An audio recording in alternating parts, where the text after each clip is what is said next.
Any questions have you got?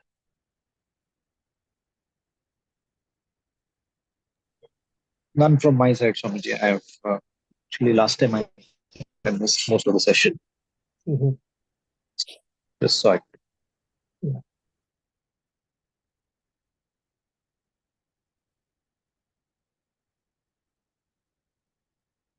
Shall we wait for 2 or 3 minutes, or shall we start? You can wait for 2-3 minutes. Okay.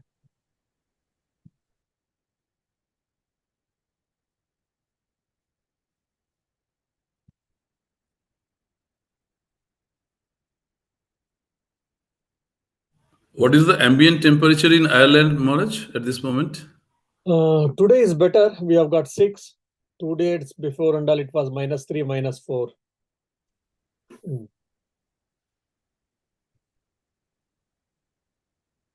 Namaste, Maharaj. Minimum was today 2, it was early morning, and now it is 6.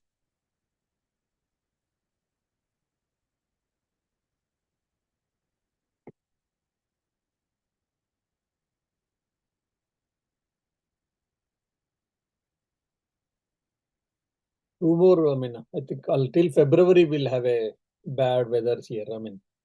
Cold perspective on March, okay. April again we may get snowfall and all sometimes. Then May onwards, yes, it is better. We have a little winter.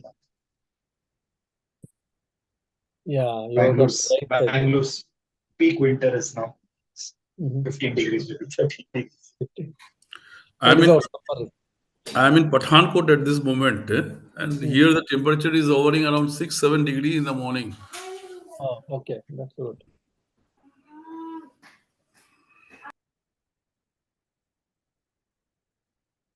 Bangalore also getting rains because of cyclone? No, Swamiji. No. Very little. Just made it cooler and there's more wind, but no rains. I think even Chennai, I think, has seen the worst. Yeah, even 8 inches rain and all. 8 inches water was there, it seems. Yeah.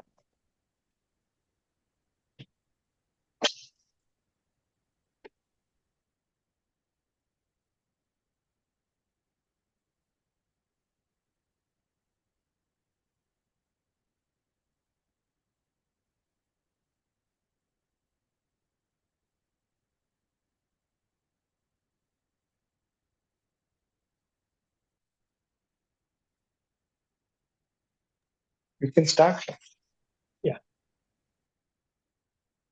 Jananim Sharadam Devi Ramakrishnam Jagadgurum Padapadme Tayo Shritva Pranamami Muhurmuhu Namah Shri Yatirajaya Vivekananda Suraye Satchit Sukaswarupaya Swamine Tapaharine.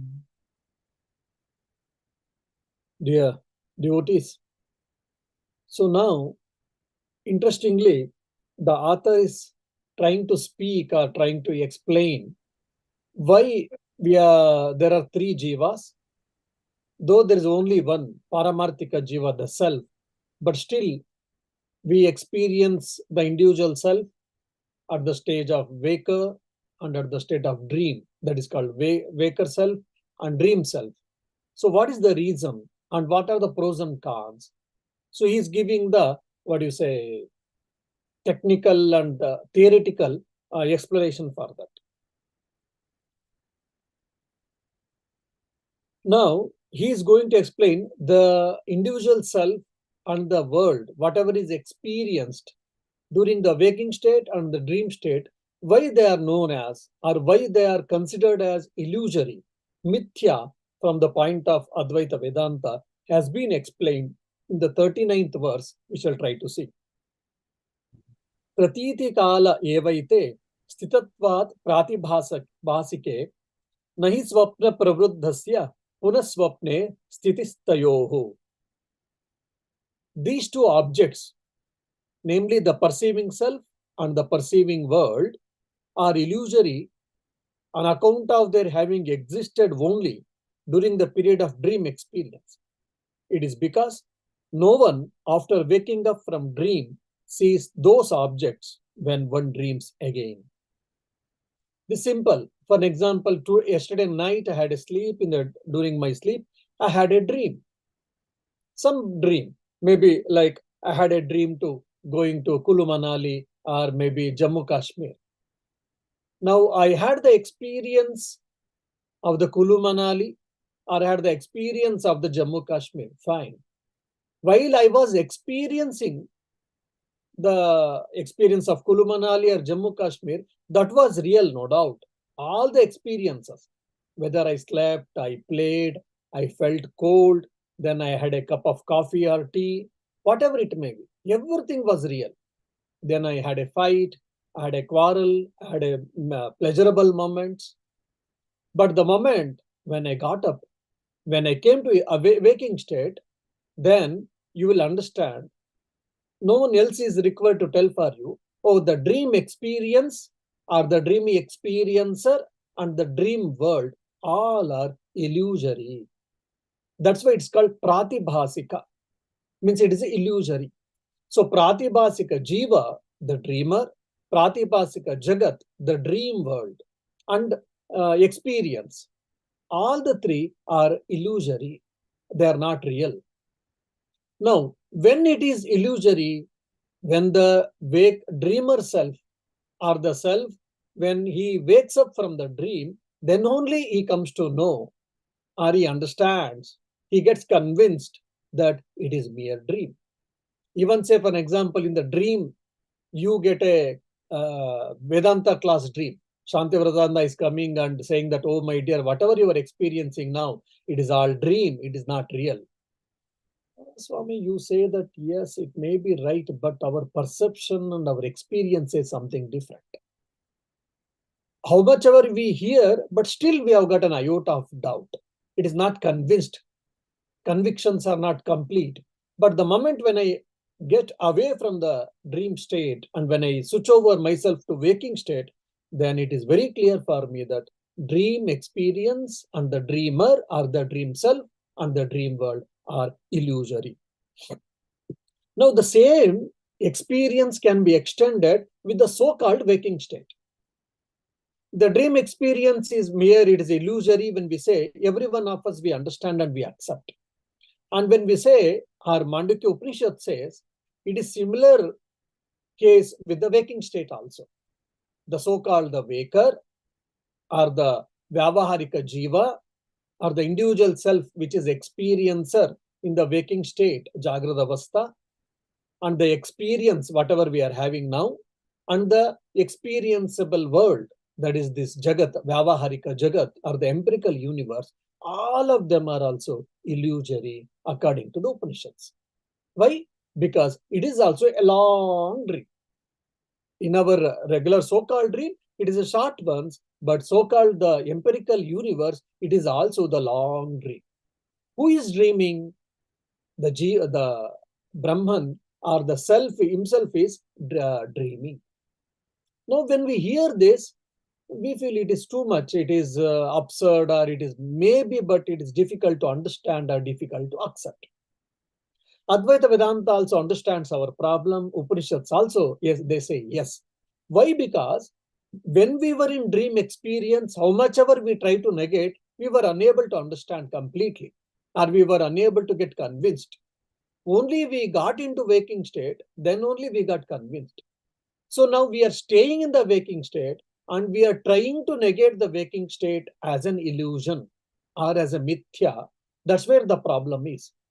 The moment when we get awakened, when we get spiritually awakened, or when we experience our real nature, or in other words, when we remove the ignorance, then we'll be able to understand, we'll be able to get convinced, experienced that even the so-called dream self, the waking self, or waker and waking experience and this empirical universe, they were also illusory, they were also mithya.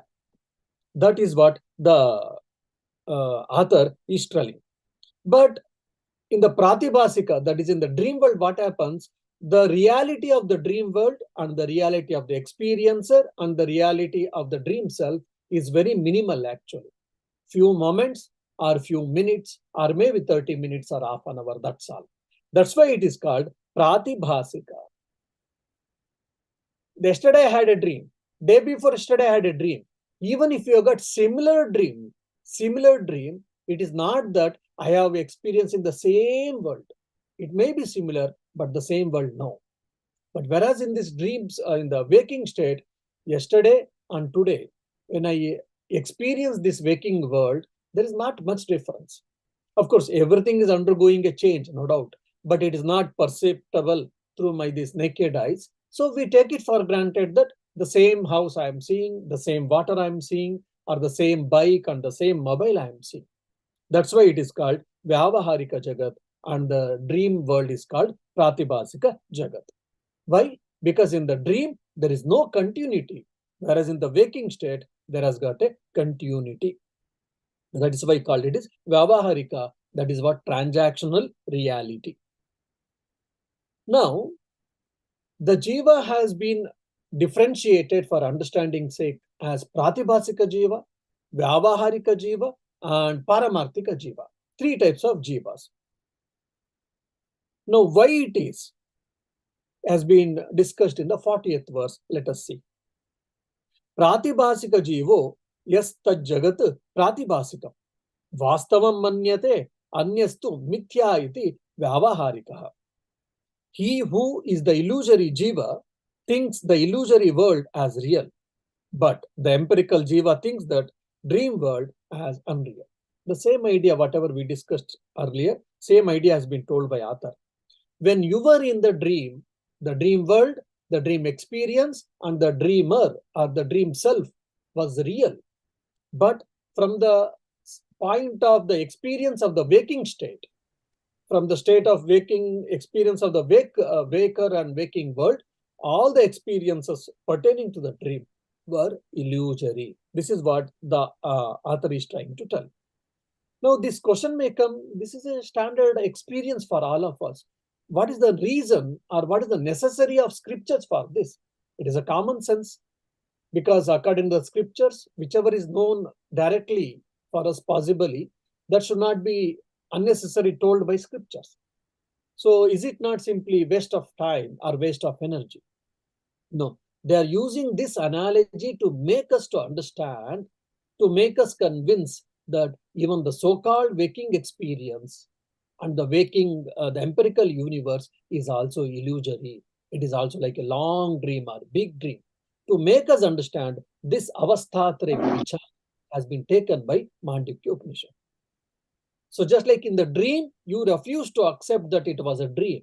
Only when you came into the waking state, then no one is required. Yourself, you understand that it was not real. It was illusory. Though similarly, when you understand yourself, when you understand your real nature, when you remove the ignorance, when the ignorance is removed by spiritual practice or by Advaita Vedanta practice, that is Shravana, Manana, Nididhyasana, yourself will be able to understand that the so-called waking experience and the empirical universe, which is so palpatably true for us, also is illusory. It is mithya.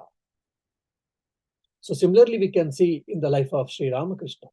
Once Sri Ramakrishna tells to his disciple Mahendranath Gupta, he says, look, if this world, empirical universe would have been real, then I would have covered the Kamarpukur with a golden sheet. Kamarpukur is a birth village, is birthplace. He said, if this world would have been real, then I would have covered the entire my birthplace, that is Kamarpukur, with a golden cover. That means Sri Ramakrishna was very well aware that it is just a mere dream, or it is just mere appearance, it is not real. The same thing once Sri Ramakrishna tells to one of his disciples. Later he is known as Turyananji, he is known as Hari Maharaj. He said, look, because of cancer, I'm suffering. I'm not able to take the food also. I'm suffering. This Turyananji Hari Maharaj, as a young chap, he said, sir, are you suffering or is your body suffering? Immediately Sri Ramakrishna smiles and laughs. Oh, this rascal has found out the truth, you see. So are you suffering, or is it your body suffering? So it is only our body suffering, our body and our mind at the most we can say, but it is not that we are suffering. So similarly, yesterday one person sent me a message. He regularly attends my Vedanta classes here. And unfortunately, he has been now, attacked by COVID. And because of COVID, he has got a lot of body pain, fever, cold, whatnot. And his body is suffering now from this. Now, because he is hearing Vedanta class for a long time, so he was trying to discriminate even at that time that it is my body suffering from COVID, I am not suffering. But at the same time, because of the body suffering, his mind is feeling boredom. His mind is getting unhappy. His mind is experiencing unhappiness, whatever, which is a common thing. Now, he was unable to discriminate. My body is suffering. My mind is feeling boredom or unhappy. Now, I am unable to differentiate myself from both. What should I do now? And how can I understand that I am the Brahman or the self? That was the question posed by one of the devotees yesterday. Interestingly, I said, see, you are aware of your body suffering, and you are aware of your mental boredom, isn't it? Isn't it? He said, yes. And that awareness is that you. So try to hook on to that awareness and just be a witness of all these sufferings. Then the body may suffer, your mind may struggle, but you can be happy. But at least I was very happy. Even he has got a COVID and his body and mind is undergoing some problem or whatever suffering, but he was able to think Vedanta even at that given point of time. So this is the beauty of Vedanta. If you keep on thinking, if you keep on meditating, if you keep on discussing on Vedanta, what happens? Even when you are suffering, when you are struggling at the deathbed also, you may start discriminating. I am dying, I am feeling. Whether am I dying or my body is dying or whatnot. This is the beauty of Advaita Vedanta. Anyhow. Now, the author has told in the 40th verse that why the Pratibhasika Jiva and Pratibhasika Jagat, the dreamer and the dream world, is illusion. Now, the author discusses in the 41st verse why even the waker, the person who is available in the waking state, the waker and the waking world, that is the empirical universe, is also the illusory. Why it is considered or why it is discussed or described as illusory has been discussed in the 41st verse. Let us see. Vyavahariko jiva yaha tat jagat vyavaharikam satyam pratyeti mithyeti manyate paramarthikaha. He who is the empirical self sees this empirical world as real, but the real self knows it to be unreal. Now I am hearing, you are hearing, and I am talking. Both are real, isn't it? Yes. From what point of view? When I am thinking this world is real, and when I am thinking that I am the part and parcel of this body-mind complex. So when I, as in the waker, or the person who is thinking that I am available in this empirical universe in the waking state or in the Jagrata Avastha, from that point, Jagrata Avastha and Jagrat Prapancha and Jagrata, experiencer, the Vyavaharika Jiva, all the three are real. Vyavaharika Jiva, Vyavaharika Jagat, and Vyavaharika Anubhava, all the three are real, no doubt. But from the Paramarthika Jiva point of view, there is no Paramarthika Jagat again, you should not get confused. There is only Vyavaharika Jagat and Pratibhasika Jagat, but there is a Paramarthika Jiva. From Paramarthika Jiva, from the self point of view, from the Brahman point of view, from the Satchidananda point of view, even the Vyavaharika Jiva and the Vyavaharika Jagat also is illusory. So now the question comes, what is real? You are saying you are using the word real. What does it mean? So what is real means it is Satya or it is called Sat. It is Trikala Abhadita Satya. Already we have discussed. Present and past and future, all these three times which exists at all given point of time, that is called Satya, that is called real. And something it's called unreal. Unreal means it doesn't exist at all. It is called asat. Say for an example, Akasha Kusumavat, the flower in the sky. The flower in the sky can never happen. That is called asat. No, that is also we are not speaking of, which is non-existent. We are only confusing with something exists, but we are perceiving it as something else. That's what it is called mithya. So we are speaking of mithya only. So the empirical self, how much ever you listen to classes, you may, as based on the faith, you may accept, but my experience contradicts my understanding at this given point of time. How much ever I think, okay, I am the Paramarthika Jiva, that is what Brahman, Satchidananda, Aham Sanatana, I am eternal, I am Ajaha, I am unborn, I am Avyayam, I am immutable, and I don't have birth, I don't have death, and Nainam Chindanti Shastrani, Nainam Dahati Pavakaha, Nachainam Kledayanti Apo, Nasho Shaiti Maruta. No weapon can kill me, air cannot dry, water cannot wet, fire cannot burn. All these things, when we hear, it looks so nice, beautiful, so grand. But one phone call, one abusing sentence or a word, or one small incident is enough for us to forget all this Vedanta, and we start reacting, we start acting. So our experience or action and our understanding both are not going in a conducive manner. Why? Because how much ever we think, how much ever we speak, how much ever we are trying to understand, but our experiences and our convictions are something else. Why? Because for us, this empirical universe looks like, appears like it is very true. Brahman may be true or may not be, but the Vyavarika Jagat, empirical universe, is very much true for all of us at this given point of time. Why? Because of the ignorance. Because we are thinking that I am true. When I say I, means I is I with body-mind complex and all the experiences, of course, and also this empirical universe. And just simple example the author gives is gold or golden ornaments. Now, when you go to jewelry shop, for example, as a family, you have gone to jewelry shop. Then the girls or the ladies, they're always bothered about the designs. How beautiful design is there, how it is attractive and all. Then the family person or the family owner or the male person who is paying, he is always bothered about his money. How much I have to pay? Whatever the design you want to take, you find, but how much it costs, that's what it matters for him. Whether you take circular, half circular, or a triangle, or any shape you take, that is fine. But how much it costs? He's always concerned about the cost more than design. And when you take for goldsmith, neither he is bothered about the cost, nor about the shape, nor about the design, not about the color. He only bothers about how much content of the gold is there exists in the golden ornament. Now see, someone is obsessed with the designs. Someone is bothered about the price. Someone is bothered about the content called gold.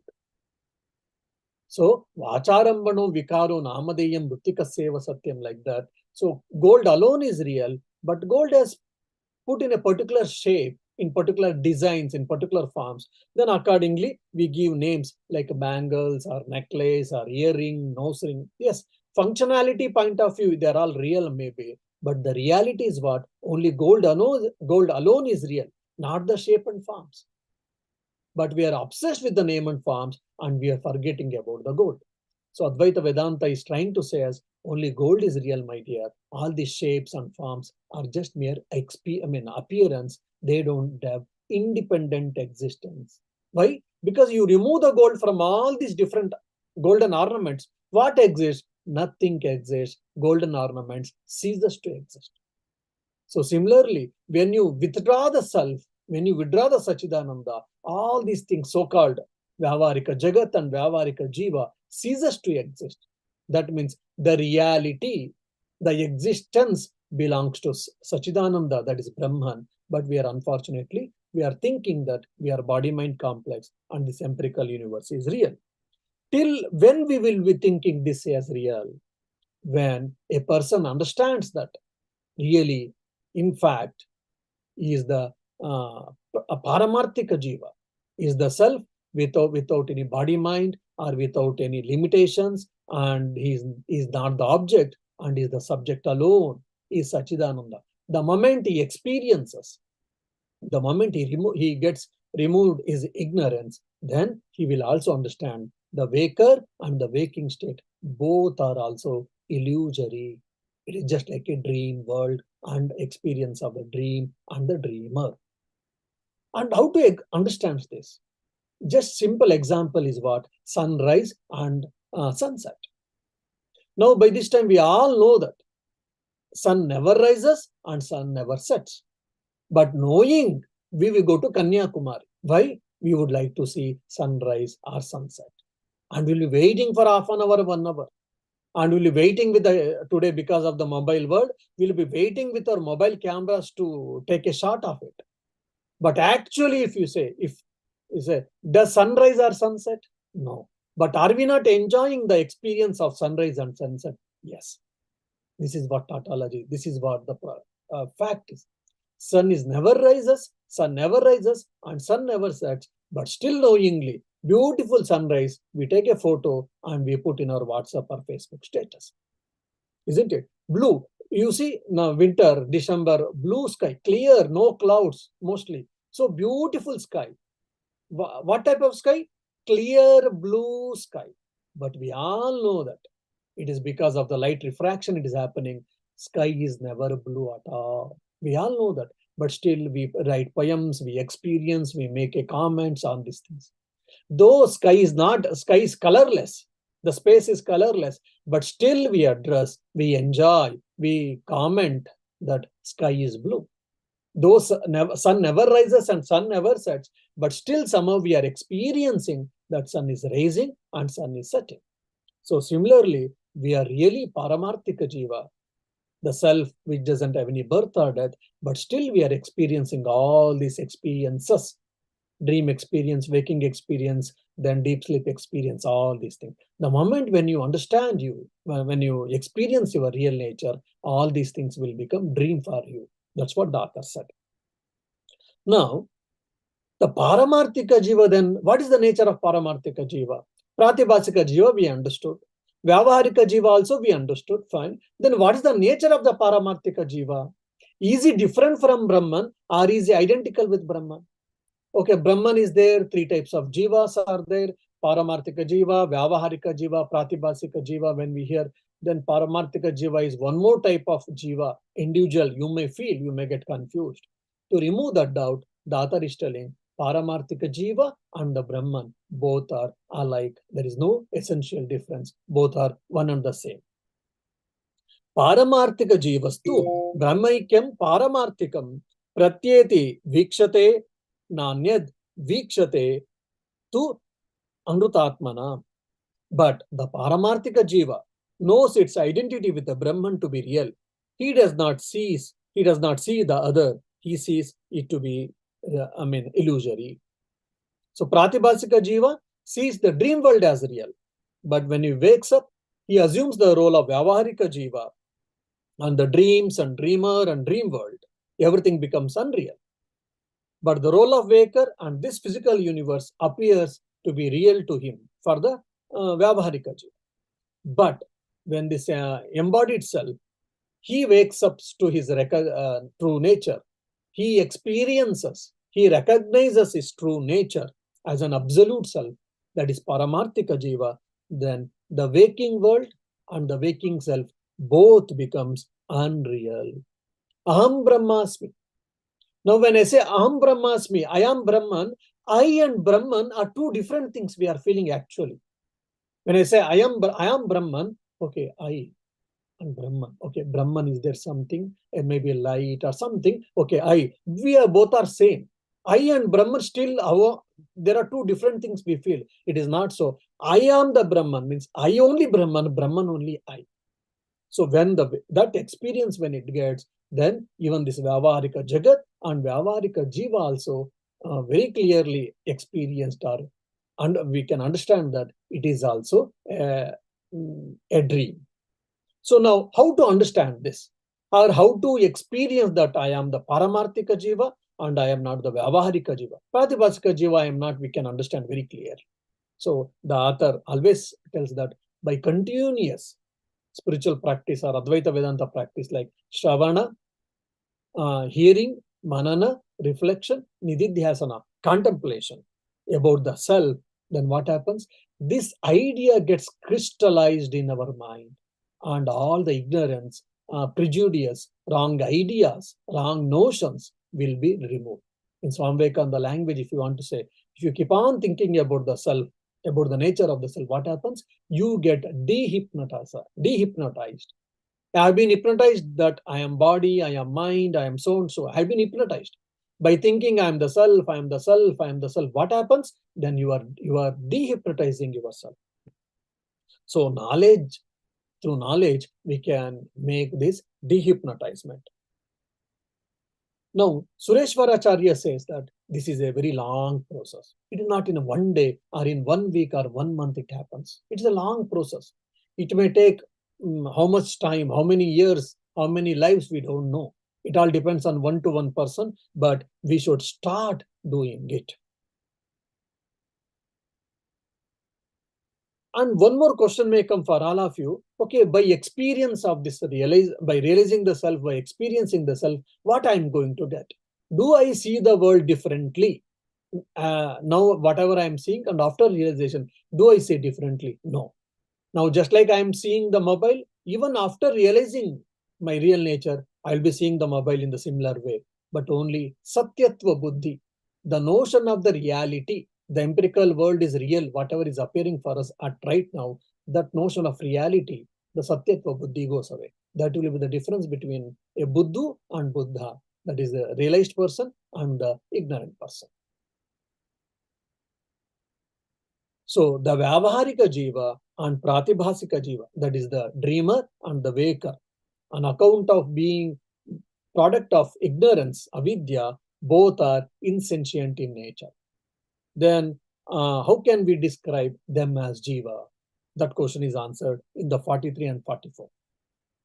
Now, Vyavaharika Jiva and Vyavaharika Jagat, Pratibhasika Jiva and Pratibhasika Jagat, they are all mere dream-like, they are mere appearance when we are saying, but our experience shows that we had our lunch, I had my lunch and you had your dinner probably, or you are going to have a dinner.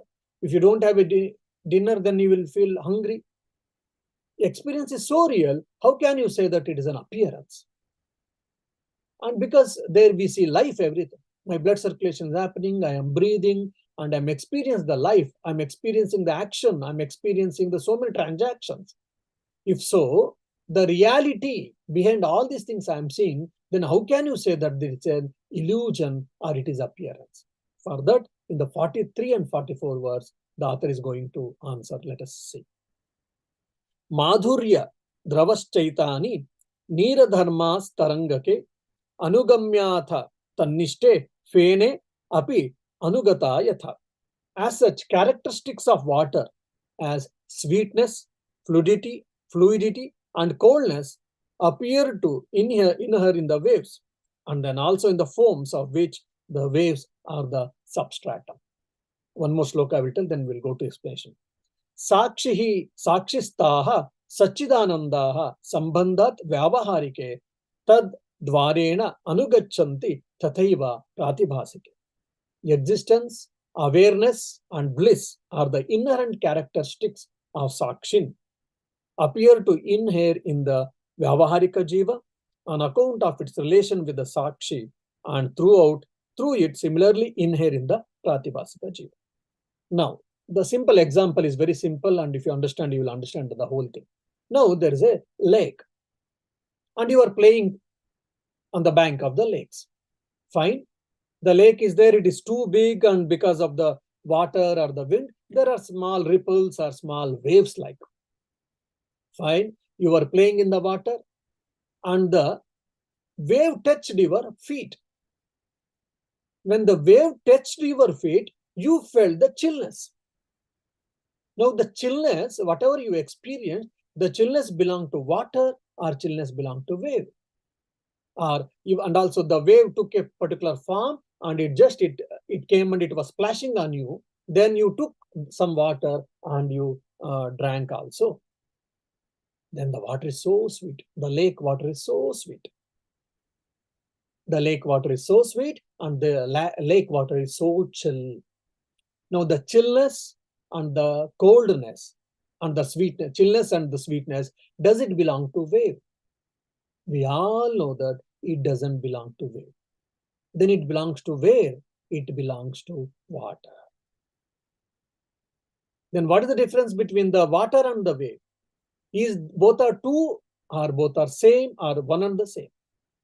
Initially, we may feel they are different, but just thinking of 1 or 2 seconds or 1 or 2 minutes, you'll be able to understand that water and waves are inseparable. First, you will understand water and waves are inseparable. And afterwards, you will understand, still if you think water alone is real, waves are not real at all. Why? Because the water, because of gravitational force or because of wind or whatever, the wave has raised itself and it has taken a particular form. It took a particular form and afterwards it got subsided again in the water. It was in the water and it raised. It is in the water, then it got subsided, then it got dissolved. It got merged in the water. Water only has taken a particular form. Water, again, it got subsided. So water alone is real. So the coldness and the sweetness belong to water, neither to the foam nor to the wave. But unfortunately, when we see all this, when we drink the water with the wave, we feel that all this belong to wave, but not the water. So similarly, for an example, in some places you see there are foams. Foams are even water bubbles. Water bubbles, when you experience, what happens? Water, because water with the mixture of the wind, then what happens? The small water bubbles happens. Then we try to touch it. It bursts. Bursts, and water splashes on us. Just few drops. Then you will feel cold, chill, or whatever. Then is that water and water bubble are two different things? No, they're same. Then water and water bubble, where does it exist? Everything is only water. Water is appearing as water bubble for just given point of time because of mixture of wind or air or whatever you say. But we are carried over by water bubbles, we are carried over by waves, and we have forgotten, or we are not giving concentration, or we are not giving our attention to the water.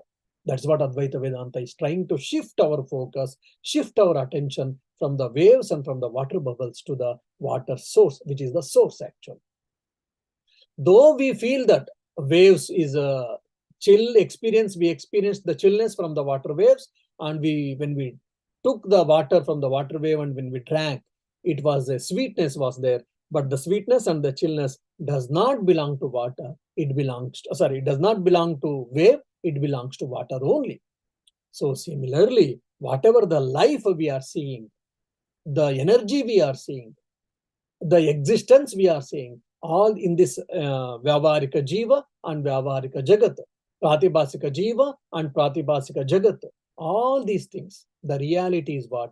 All these things belongs to Paramarthika Jiva, that is what? The Brahman alone. So here is what? Water is what? Pratibhasika Jiva, absolute self, that is what? Brahman or Atman. Then waves are what? Waves are Vyavaharika Jiva, waking self. Then the water bubbles we can be considered as Pratibhasika Jiva, the dream self. Water is what? Absolute self. Waves, empirical self, which we also say individual self or empirical self. And the water bubbles can be considered here as Pratibhasika Jiva, that is what? The dream self. Now, the absolute self, which is known as here Sakshin, the witness, what is the nature? Its real nature, it is inherent nature, or its nature is what? Sat Chit Ananda, existence, awareness, and bliss absolute. It is real, it is eternal, it is self-independent, it is independent, it is self-luminous. And all these qualities, because of the Chidabhasa, because of the reflecting medium called mind, because of the reflecting medium, these qualities of the self, or the nature of the self is reflected on the reflecting medium, and that's so we are experiencing this. the empirical, the individual self or empirical self and the dream self. The empirical self is true, and the empirical self experience is pushed towards dream self, and in the dream we feel dream self or the pratibhasika jiva is real. Just like what you get, sun is giving energy, fine, and moon also draws energy from sun, and moon also gives energy to the earth. So similarly, from Paramarthika Jiva, Vyavarika Jiva is drawing the energy, and Vyavarika Jiva draws energy and it shines, it behaves, it acts, and at the same time, it also gives energy to Pratibhasika Jiva, and that's so for given point of time, a few moments, Pratibhasika Jiva exists with a life. But actually, I only real. When I say I means not the dream self, not the empirical self. I means it is absolute self, that is Paramarthika Jiva, that is what Sat Chit Ananda.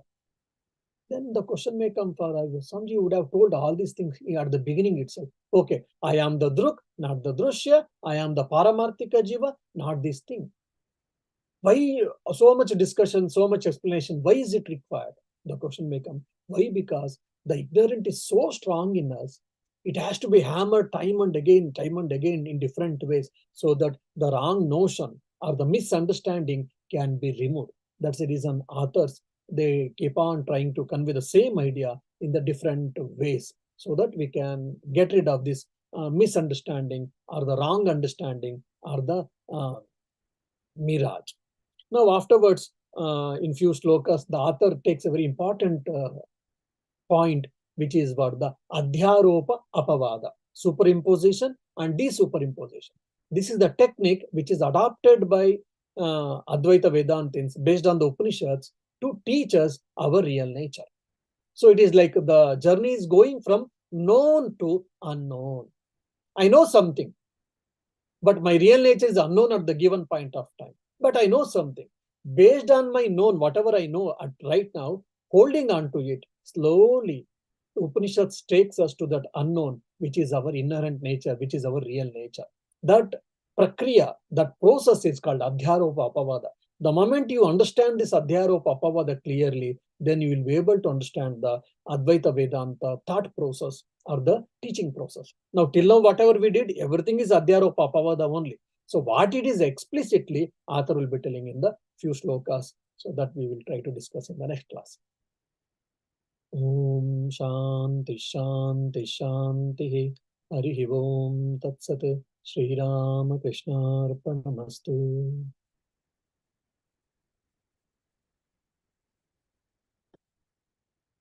Yeah, any questions?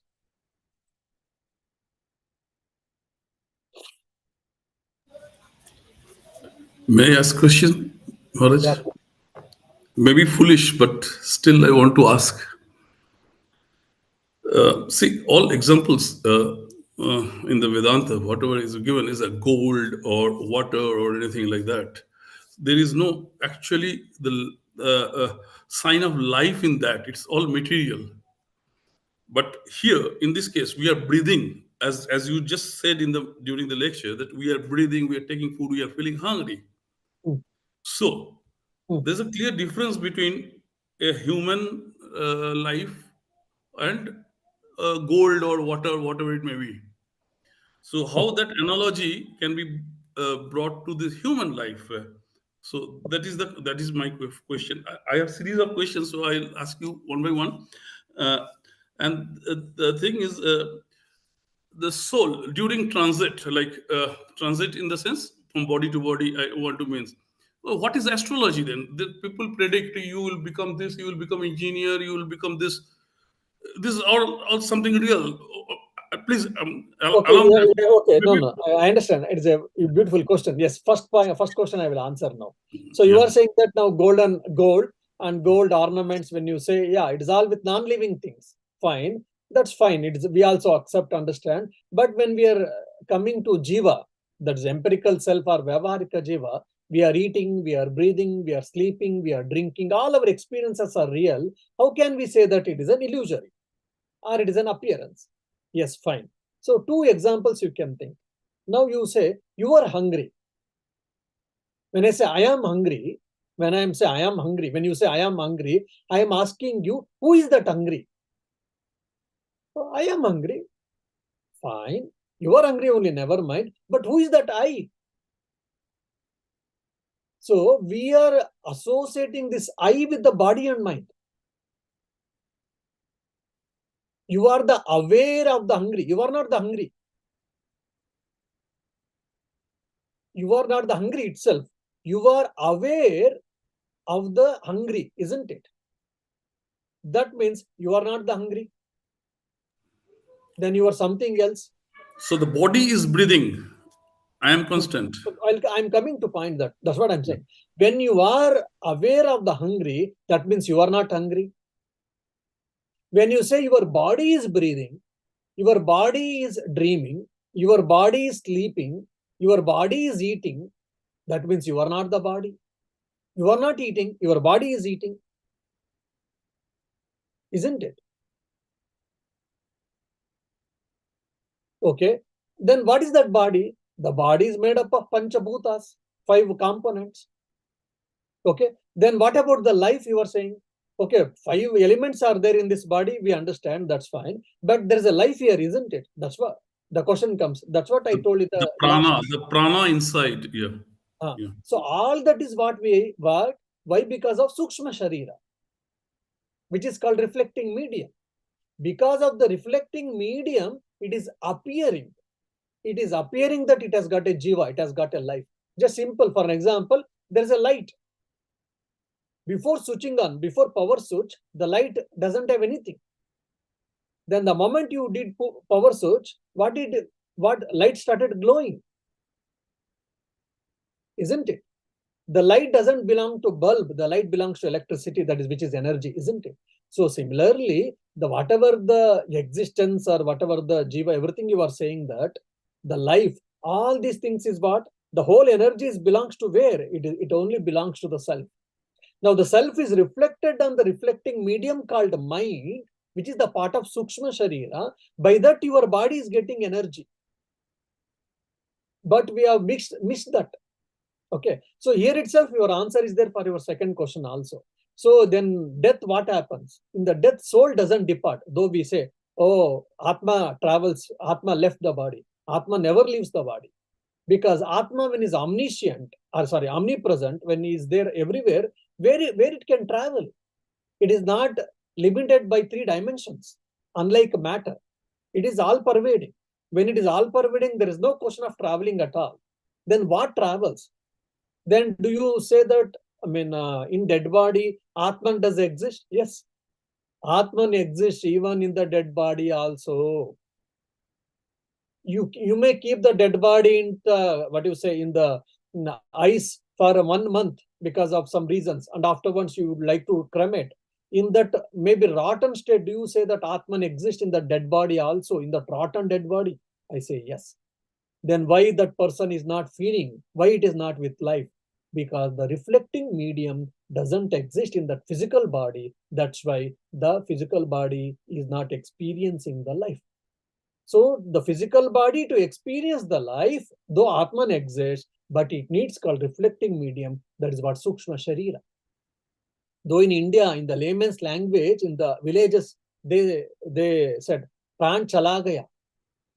So Pran chala gaya means what? It has got a lot of philosophy behind that. Pran is what? The prana is a part of Sukshma Sharira. So Sukshma Sharira has left the physical body actually. Pancha pranas have left, they say, or Pran chala gaya. A common person used to say in the villages in the olden days, maybe now also. So the prana is what? The part of the Sukshma Sharira. Sukshma Sharira has left the body, not the Atman or not the self. Okay, this is what second. Now the third is again astrology, experience, all these things. What? Yes, everything is real, no doubt, with a given point of time, no doubt. All these things for what? For your body mind only. When you say you are not the body and when you are not the mind, then all this astrology is pertaining to your body and mind and its actions. When you are the self and you are not the body and mind and etc., then what does it matter, all these things? Then should I give value? Yes. If you are ignorant, you are give a value. And if you feel that you are the self, not the body and mind complex, you need not to bother. Yeah. See, as a human, I am experiencing a certain type of experience, and the man on the other screen, he is facing some other type of experience in Bangalore. Fine. So, how it is getting decided? This is because of the past karma. Yeah, is the past karma. The experience is because of your mind. And Yeah. why someone is happy and why someone is unhappy? Because your results of your actions. Then who is doing that? Your body and mind is doing.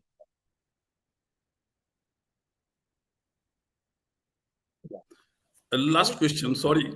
Last question is, you said that once you realize that you are, even the waking state is also a dream, you have to realize that. So my question is now, it's empirical, like what is the process of realizing? Is it the only meditation is the way, or there are other ways? Because I heard someone in the morning that yes, you have to read 6 Vedas for Vedanta initiation. The requirement of Vedanta study is you have to study the Vedas, you have to study the other materials, then only you are eligible for Vedanta. So Bhakti path is easy. Someone explained. So this is the question to you. Just So Advaita Vedanta tells very clearly, I think in Tattvabodha, Aparoksha Anubhuti classes and all, I have discussed these things in clearly. They called Sadhana Chatushtaya. 4 prerequisites Advaita Vedanta expects. What is that? You have to keep on discriminating between what is real and what is unreal. Nitya Nitya Vastu Viveka. Then Iha Amutra Palabhogadi Viraga. I don't want this world, empirical world, and the above worlds. This is limited. I want the permanent one only. So having the dissatisfaction or the sort of not the physical renunciation, mental renunciation about the pleasurable things available in this world or in the above worlds. Second is. The third is Shamadamadi Shatka Sampatti. Shamadama, Uparti, Titiksha, Samadana, Shraddha. 6 virtues or Yama Niyama, which Patanjali Yoga space. So that has to be practiced and established. The fourth is Mumukshatva, desire for liberation. These 4, the more and more it is existing in you, then you become a fit candidate for study Vedanta. And the more you have achieved this, the fast you will realize yourself. That's all. Samji, but difficult? Yes, but possible. Swamiji, interesting line of thinking, Mr. Chattopadhyay. See, all the examples are about Sat, right? When we take gold or water, it is the isness. Is there examples that for consciousness in a similar line, right? Which is effectively Ananda is the next, but Satchit Ananda, the 3 parts. Isness seems to kind of that isness is common across, is kind of evident in various examples. Everything in matter is that is principle is there. Isness, yes, you can, yes, I understand. Yes, we can think why isness is given. More example is what I understand. Probably it is more grass there. With the examples, if you see, it is more grass, and probably it is easy to comprehend. That's why they have. Okay. Now from Chit point also you can have to go to school today. Now, for example, Chit part. Open iPad, yeah. You drink the milk.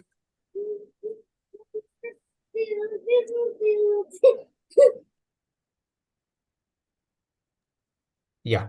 Sorry, Swamiji.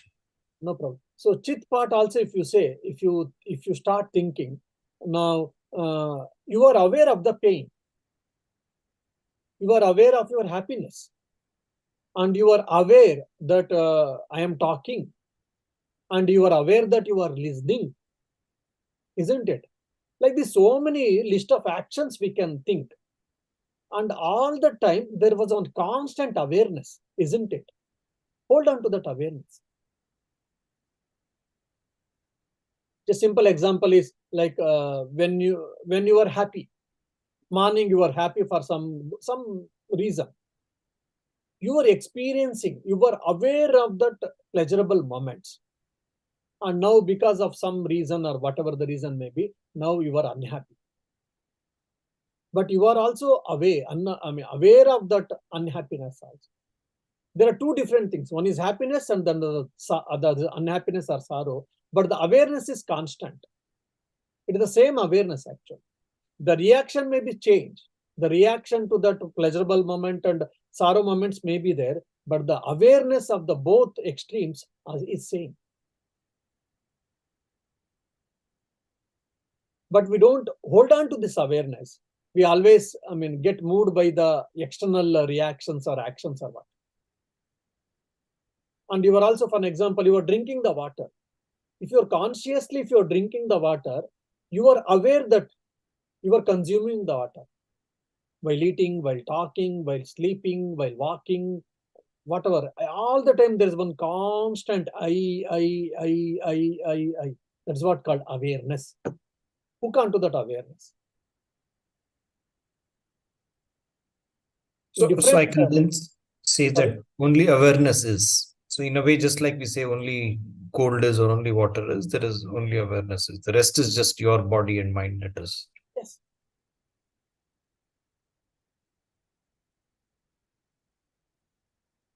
But we behave in different ways, isn't it? Or simple, one more example I can give you. Now, when you were probably at the 7 or 8 years, you might not remember all the incidents. You might remember some incidents.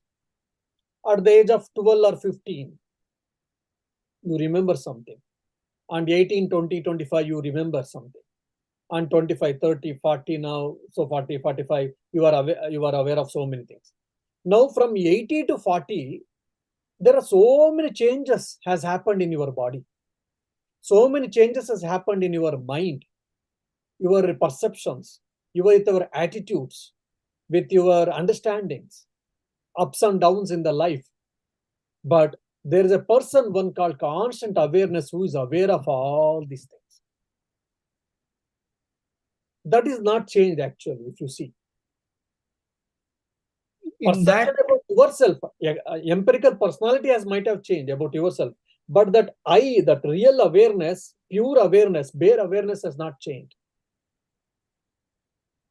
In that exercise, Swamiji, usually find it very difficult to distinguish that from identity, because it's a bit like, are you are thinking about your mind, or you are just aware, right? So I think that is a.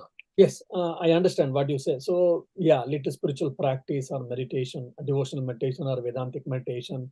And I'm not saying that people don't have, the purity of mind and meditation and thinking.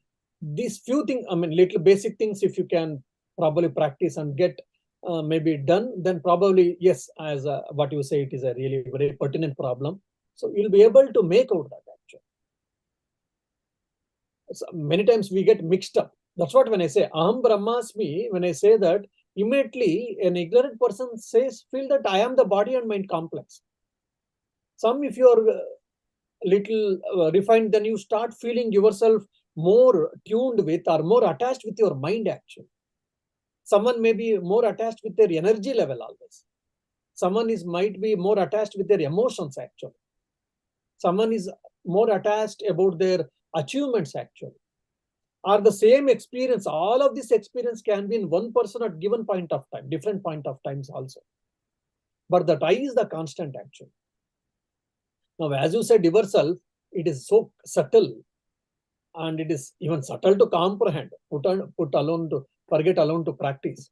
So that's the reason I think Upanishads also, our teachers have not discussed much in, of course, few scriptures or few granthas they have discussed, no doubt, but mostly they take of gross examples. Why? Because it is easy to understand for a common person or for sadhaka. That's the reason they take. Average, how many years it takes to read all this? Prasthanatraya. Yeah. Prasthanatraya, daily, if you read daily, a few hours, if you spend probably 5 to 6 hours, 5 to 6 years, you can have a fair idea, no doubt. And a lifelong process this is. See, first time when I read Tattvabodha, and second time I read, third time I read, by the time if I read some other scriptures and I come back, then my understanding Tattvabodha alone itself will be different actually. And the more and more we go in, advanced in our sadhana, so the more and more mental clarity and the mental purity you attain, the same Shastra, the scriptural statements, the way you understand it will be different actually.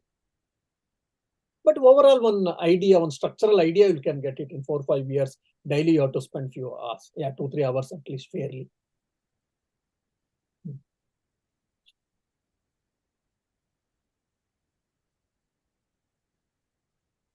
Yeah, that's all I think, is it?